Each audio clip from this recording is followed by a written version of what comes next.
Next level.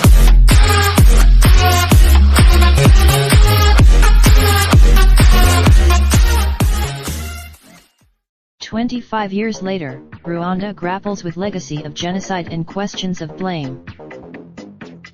It was a paroxysm that inscribed new chapters in the annals of genocide and turned a spotlight on the failure of international peacekeepers to come anywhere close to living up to their name. 25 years ago, on April 7, 1994, the dominant Hutus of Rwanda turned with well-planned violence on the Tutsi minority, whom they held to be traitors. 100 days, the scale of the fatalities was shocking, but more was to come as the torrent of killings washed into the neighboring Democratic Republic of Congo, igniting years of strife in Africa's Great Lakes region. And, in the same year in which Nelson Mandela was installed as South Africa's first black president, the very emblem of a continent's hope and triumph over adversity, Africa was also in the public eye for cataclysmic anarchy and violence.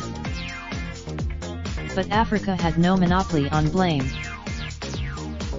The United States, scarred by the killing and humiliation of its soldiers in Somalia during the Battle of Mogadishu a few months earlier, had no appetite to intervene. President Bill Clinton, France, a significant player in French-speaking Africa, has long faced charges that it supported the Hutu leadership before and even during the massacres.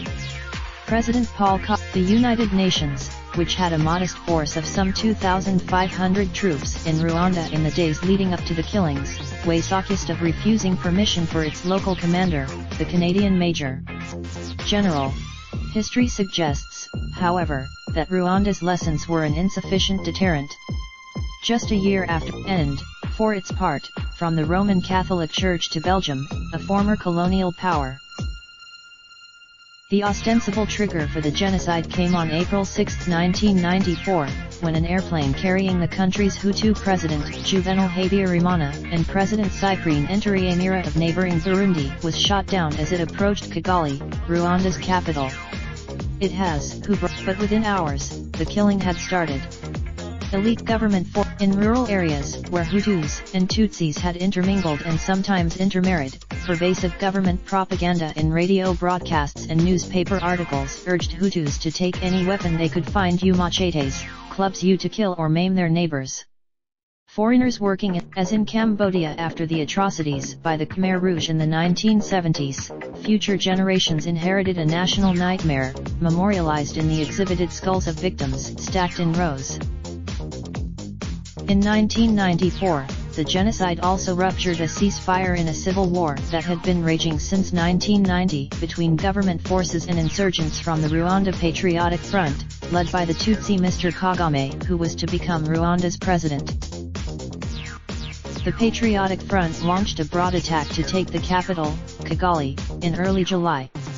The killing in Rwanda. Internationally, the Rwandan leader, who took over the presidency in 2000, became a darling of Western leaders and donors, including Mr. Clinton and Bill Gates. His cities boasted, and, as Mr. Kagame's regime grew ever more entrenched and, he often got a pass. Western states that Mr. Kagame was limited to 2 terms in office, but like his regional peers in Uganda, Burundi, and the Democratic Republic of Congo, and rulers much farther afield, he chafed at the restriction. A referendum and rights groups have chronicled abuses inside Rwanda and have accused the authorities of hunting down adversaries and critics in Uganda, Kenya, South Africa, and Europe. In 2014, as Rwanda marked the 20th anniversary of the genocide, hailed the country as an island of order and relative prosperity in a poor and politically volatile region. But, listing a tally of restrictions on civil and political rights, including detentions and torture, disappearances and killings, the article concluded addressing the poisonous legacies of Rwanda's genocide is the only way to avert future tragedy, and it is the best way to honor Rwanda's dead. Raindrop, drop top smoking, no cooking the hot pot. Fucking on your bitch, yeah, that. Looking up, open the park pot.